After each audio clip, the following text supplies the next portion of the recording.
the very first Overwatch Grand Finals in Brooklyn. 20,000 seats sold out. This is my first time at something like this, so I'm here taking it all in.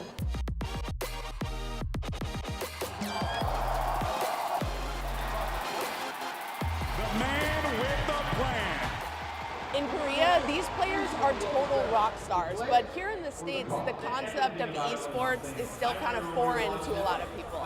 If you look back in history, though, competitive gaming has been around for a lot longer than you might think.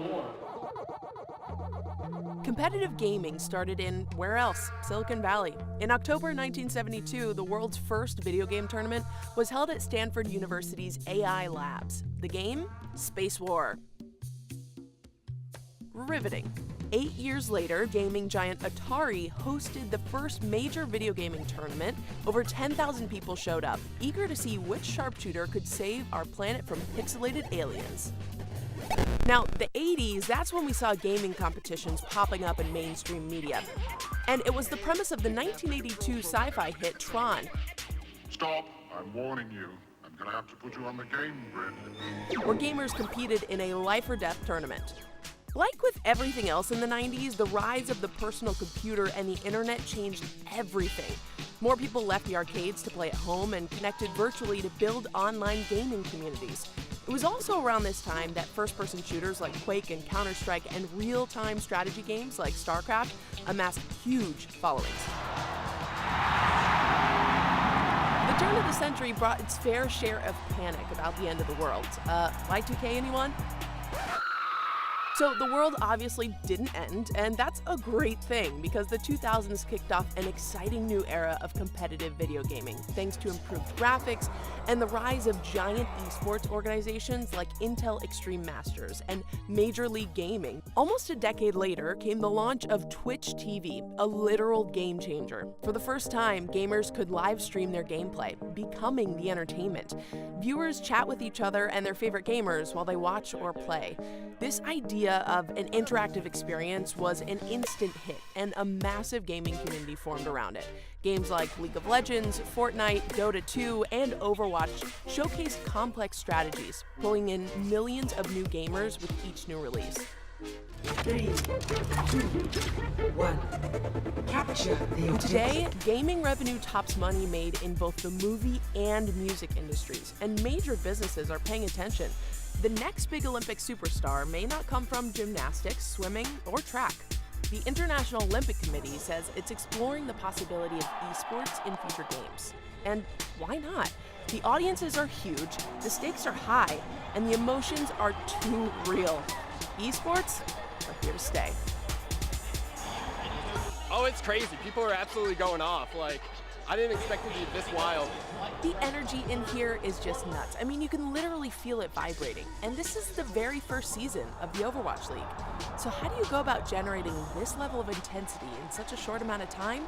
It's all about the teams and the cities that rally around them. There's something about the connection that people have to either the city they live in, the city they grew up in, the city they went to college. Like, having that connection, I think is really powerful. It's a great driver of fandom.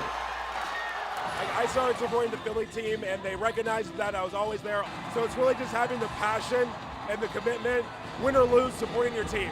We're playing in Philadelphia. All of our fans are really passionate, so we are pretty lucky, I guess. I think it's a good idea, and it brings a lot of new fans to the game. That's really what it means to be a super fan. It's bringing that community all together, and then being able to obviously experience this together. We're getting this incredible support from our British fan base. It's been working out really well for us. Who are the loudest fans, Korean fans or Western fans? When you go to the Korean games, it's generally a lot of females coming up. There's a lot of shrieking, high-pitched shrieking going on. But here, there still is some shrieking, but it's a lot of, bro yelling. What do you call that? Just a lot of low-pitched yelling. Like a deep belly rumble? Yes. Okay. So there's a difference in tone, but I think both fan bases are very loud. So you get inside the arena, and it's amazing how much it feels like any other sporting event. You can just tell how much money they pumped into the production of this. And with that kind of attention comes high-profile investors. Our boy Lawrence has the numbers. Esports is legitimately all the rage right now, drawing in tons of gamers, but also some huge investors. There's movie stars, music moguls, and sports legends, and I mean, can you blame them? Revenue's closing in on $1 billion this year. That's with a B. That's nearly twice as much as esports made 2 years ago. You got J-Lo taking some bets. You already know A-Rod's there with her on this company called NRG Sports. It's the one Shaq backed in March of 2016. Ashton Kutcher is now an actor turned venture capitalist after buying into Unicorn, which has a platform that lets esports fans bet on pro gaming. Even Turtle from Entourage, you know Jerry Ferrera, he's helping the Knicks with their new esports team after apparently playing NBA 2K real hard. And of course, you got DJ legend Steve Aoki. He's been gaming and streaming on Twitch for forever now, but finally put some money where his game is back in 2016 after buying huge stake in Rogue. Now they got teams out there absolutely crushing it in Counter-Strike, and yes, Fortnite. Fortnite's the hottest, most addictive game, period, right now, with over 125 million players. Are you still not convinced this is a huge deal? Like, why do you come watch basketball? Why do you go watch soccer? Because you want to see people play live. You want to have the crowd experience. You want to be here and be a part of this. It's crazy.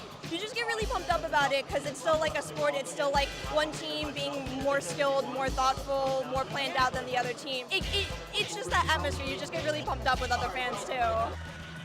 Looking around the arena, I see tons of female fans in the stands, female cosplayers, and female characters actually in the game. But on stage, all the players are men. They may not be as visible, but there are women holding it down in esports, like Emily. She's a nurse by day and gamer by night. I wouldn't really say gaming's my hobby. It's a passion. It's kind of what I live for. Behind the screen, she goes by her gamer ID, Emily. She leads an all-women's Counter-Strike team. And like any other sport, it takes practice. Pushing banana. We're talking 6-hour training sessions, 6 days a week.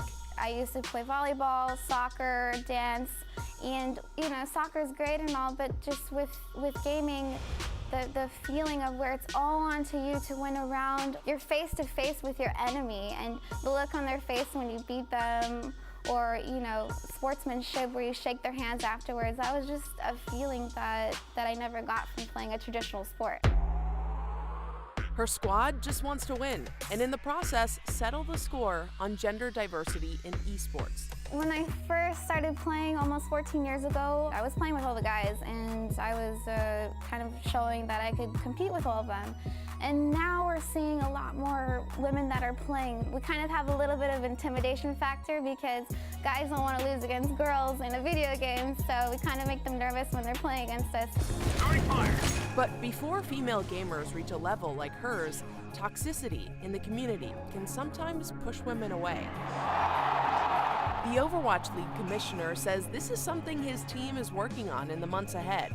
As an industry, we need to do better to make sure that our games, not just our esports leagues, but our games, are welcoming, inclusive places where everybody feels safe to compete.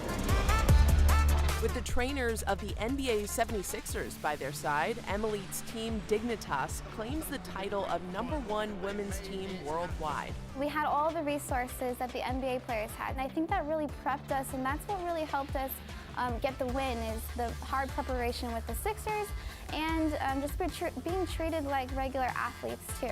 These competitors remain confident that playing video games is their destiny. There's always been female fans of gaming, but now we want women to be more competitors. And teams like my team were really role models and pioneers in this, and showing that you can not only be a fan, but you can compete. So I'm having a lot of fun. Just so much happening at the same time, and I'm having a hard time following it. But thanks to Golden Boy and Malik Forte, I'm learning it's more about the characters than anything else. What makes Overwatch so awesome, it's the universe, it's the world. What Blizzard created were characters that were relatable to all walks of life, that are fun, colorful. It's not a gritty, realistic war shooter, right? Like, it's a fun game where a giant monkey can go up against a hamster in a metal ball, right? Like that's silly, but like it's fun. And then the thing that I think attracted players to it was that there were it's a team game, game, but there's like these moments where you get some incredible skillful plays that can be, done by some of these players. It's honestly like awesome. I feel like in this game, every role makes sense. So it's easy to watch because you understand like, oh, the big character is supposed to be the guy who's like helping block all the damage that's coming in, and the person in the back is just healing everybody. And it's a super accessible game to play. Like, it's not hard to just jump in because you're jumping in with other people. It's very teamwork driven. So yeah, I think that was what makes the game pretty popular. The players on this stage are literally at the top of their game, $1 million on the line. This is a level of success that might seem impossible to a young, aspiring gamer that's just starting out. But there's this 25-year-old entrepreneur out there who's trying to help younger kids get the skills they need to get on this stage. So, I guess this may be a dumb question, but are you competitive? Oh, yeah. I'm taking it pretty easy right now. You do not have the traditional venture capitalist resume. How did you do it all? A lot of it, I would say, I would chalk it up to just hustle. Yeah, it was like, look, I want to be able to take care of my family. I want to be able to take care of myself. For me, one of the things that I always think back when I was a kid, it was like, I never wanted to be like wasted potential. So I would look at some of the guys in my neighborhood who had all of these legendary backgrounds from like, oh, this guy was an amazing basketball player, #1 in the state, but started selling drugs in high school. And so now he's like living with his mom. So those stories of like what ifs really fueled me, like don't become that. And so building wealth, and by any means possible, really was like the key metric for success. So the idea of your company, Play Versus, for someone who is not familiar with esports, can you break it down? We're introducing esports, our video games, as sanctioned high school sports into 20,000 high schools across the country. So kids can play different video games for a state championship as they would basketball and football. So are we talking jerseys? Are we talking practice? Jerseys, sweaty practice, gym clothes? Physical regimen, yeah. And I think structure is important, and that's what we're providing. Today, kids just game with no structure, really no oversight from parents, no oversight from administrators. So what we provide is an opportunity for them to do it in a safe environment. Have you gotten any pushback from parents kind of saying esports is not a legitimate sport? I don't want my kid playing esports. Have you heard anything like that? Yeah, what we know is that we have not received any backlash from parents or PTA groups. How would you like to see it change lives? I think the biggest thing that we can add in terms of being having positive impact on kids' lives is to create a safe environment in which they can do something that they're passionate about and that they love and be recognized for. And that's most important to us.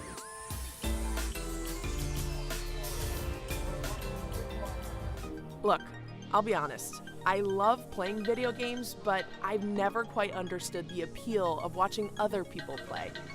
Once you're here, though, it all makes sense. It's got all the energy and excitement of my alma mater's football stadium and then some. Only this is way more accessible for people who never felt at home in traditional sports arenas. And that's something nerds like me can totally relate to.